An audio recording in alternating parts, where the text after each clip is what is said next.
प्यारे बच्चों, मैं चपला कुमारी पत्ती आपकी हिंदी शिक्षिका केंद्रीय विद्यालय से आज शुरू करते हैं बसंत भाग 2 कक्षा 7 की कहानी कंचा।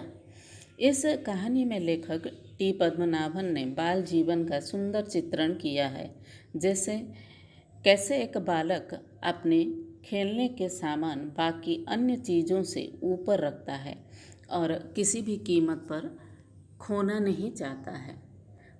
तो शुरू करते हैं कहानी कंचा। इसमें अप्पू एक छोटा सा बच्चा है।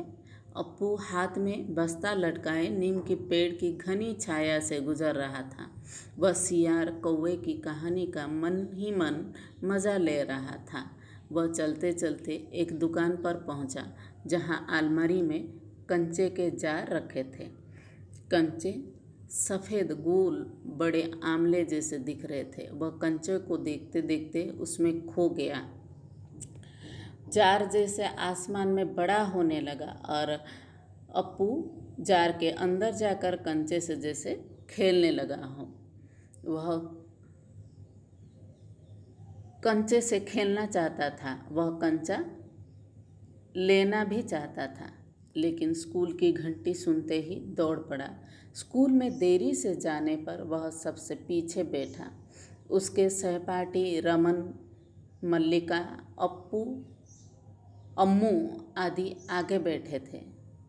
जॉर्ज, जो उसका सहपाठी था, आज बुखार होने के कारण स्कूल नहीं आया था। वह उसके बारे में सोचने लगा, क्योंकि वह कंचे का अच्छा खिलाड़ी था। मास्टर साहब उस समय रेलगाड़ी के बारे में पढ़ा रहे थे, परंतु अप्पू का ध्यान पढ़ाई में नहीं था। वह अभी भी कंचे के बारे में सोच रहा था। इतने में ही उसे एक चौक का टुकड़ा आ लगा और वह खड़ा हो गया। मास्टर जी उसके पास आकर डांटने लगे। मास्टर जी उसका चेहरा देखकर समझ गए कि उसका ध्यान कहीं और था। उन्होंने अप्पू से प्रश्न पूछा, जिसका जवाब वह नहीं दे पाया।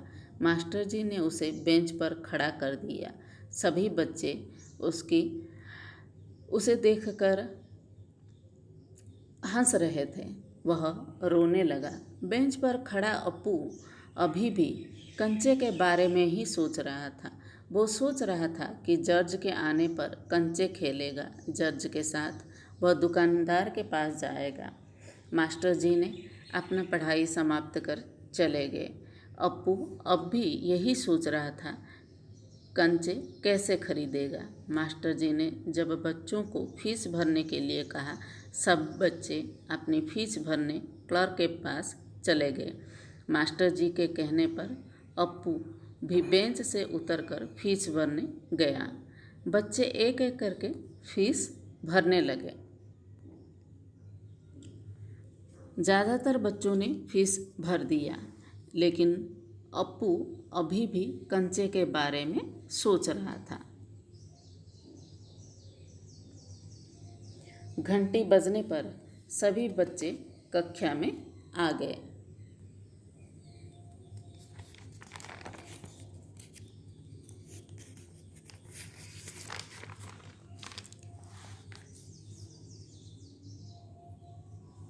शाम को वह इधर उधर घूमता रहा। मोड़ पर उस दुकान में पहुंचकर शीशे से के जार से कंचे देखने लगा। उसने अपने फीस के 1 रुपया 50 पैसे से दुकानदार से कंचे खरीद लिए। जब वह कंचे लेकर घर आ रहा था तो रास्ते में उसे देखने के लिए जैसे ही कागज़ की पुड़िया खोला तो सारे कंचे बिखर गए। अब वह सब चुनने लगा। अपनी किताबें निकालकर वह कंचे बस्ते में डालने लगा।